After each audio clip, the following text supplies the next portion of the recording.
Imagine this: Rome, the eternal city. Shaken beware, surrounded by enemies, and in desperate need of salvation. And yet, instead of finding its champion in a king, a tyrant, or a hungry warlord, it found him in the most unexpected of places behind the plow, in the soil, in the sweat of a farmer's brow. This is the story of Lucius Quinctius Cincinnatus, the farmer who saved Rome not once, but twice. His name became a symbol of humility, of duty, of sacrifice for the greater good, and his legacy echoes not only in Roman history, but in the very foundations of Western political thought. Stay with us, because today we go in to uncover the full story of Cincinnatus, the man who proved that sometimes the greatest leaders are not the ones who chase power, but the ones willing to lay it down. And before we begin, don't forget to subscribe to the channel and hit the bell, because here at Vertex of Time we bring you history, its most powerful moments, told with all the intensity they deserve. Now, let's begin. Cincinnatus's tale begins in the early Republic, a time when Rome was still finding its place in the world, still fragile, and still surrounded by threats from neighboring tribes like the Aqui and the Volsci. The Roman Republic was an experiment in governance, a bold step away from monarchy, and one that relied on the delicate balance between senators, magistrates, and the people. But in times of dire crisis, when the very survival of the state was at stake, the Romans turned to a unique institution: the dictatorship. Unlike the modern sense of the word, this Roman dictatorship was not meant to be permanent or absolute. It was a temporary concentration of power into the hands of one man for 6 months at most, whose sole responsibility was to resolve the crisis and then step aside. And it was under this framework that Cincinnatus was called upon to lead. According to Livy in his Avi Orb Candida, Cincinnatus was not a man of wealth or power when the Republic needed him most. He was a patrician, yes, but he had fallen on hard times. At the time of his summons, he was literally working his farm, tilling the soil with his own hands. The Roman envoys, sent by the Senate to offer him the dictatorship, found him behind his plow. This scene, vivid and symbolic, has echoed through history. The man of the land, interrupted in his humble labor, suddenly entrusted with the fate of an entire state. Historian Mary Beard, in her work SPQR, A History of Ancient Rome, reflects on this moment, noting that the image of Cincinnatus encapsulates Roman values, discipline, and devotion to the community above self. The first great crisis that demanded his leadership came in 458 BC, when the Aqui had trapped a Roman army under the consul Minucius in the Alban Hills. It was a desperate situation. The Roman forces were surrounded, cut off, and on the brink of annihilation. Rome needed a savior, and the Senate turned to Cincinnatus. Without hesitation, he accepted the dictatorship, leaving behind his plow, donning the purple cloak of command, and rallying the citizens of Rome. Within just 16 days, a mere fraction of his 6-month mandate, he had raised an army, marched against the Aqui, encircled them in their own camp, and forced their surrender. The speed and decisiveness of his victory stunned his contemporaries.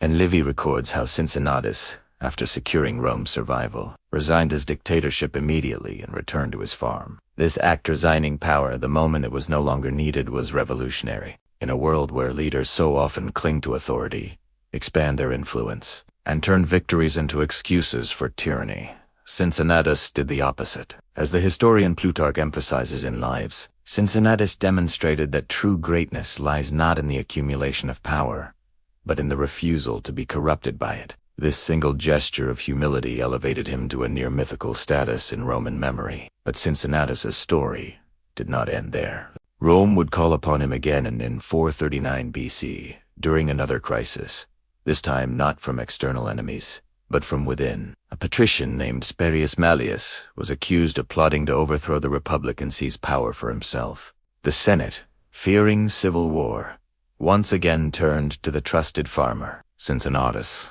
now in his 80s, once more left his fields to take up the dictatorship. With swift precision, he dealt with the threat, ensuring the Republic survived yet again. And just as before, he laid down his authority once the danger had passed. His legacy reverberated far beyond his lifetime. The figure of Cincinnatus became the embodiment of Roman ideals, the benchmark of civic virtue. Centuries later, When the founders of the American Republic sought models for their own leadership, they looked to George Washington, who left his plantation at Mount Vernon to command the Continental Army, and who later resigned his command to return to private life, was hailed as the American Cincinnatus. The parallels were deliberate and profound. As Garry Wills notes in his book Cincinnatus, George Washington and the Enlightenment, both men, represented the same principle, that the truest leaders are those who understand the limits of power and willingly relinquish it for the sake of liberty. The Society of the Cincinnati, founded in 1783 by officers of the American Revolution, took its very name from Cincinnatus, honoring his ideals of service and sacrifice. His example became a moral compass for statesmen across centuries, a constant reminder that power is not a prize to be kept, but a responsibility to be surrendered. But let us not romanticize him too much. As Mary Beard and other modern historians remind us, the story of Cincinnatus was shaped by Roman writers who used his life as a political parable. It is possible that the events were exaggerated, that the image of the humble farmer rising to save the Republic was polished to serve as propaganda for the Roman elite. Livy himself admits that his work was meant to inspire Roman values as much as to record history. And yet, even if the tale is partly legend, it is a legend that shaped reality, influencing generations of leaders and shaping our understanding of what leadership ought to be. Think about this. In a world constantly hungry for power, Cincinnatus reminds us that sometimes the greatest strength is found in stepping away. His life forces us to ask difficult questions. What kind of leaders do we truly want? Do we prefer those who clutch onto power at all costs, or those who understand when to let go? The Romans, for all their flaws, enshrined in Cincinnatus.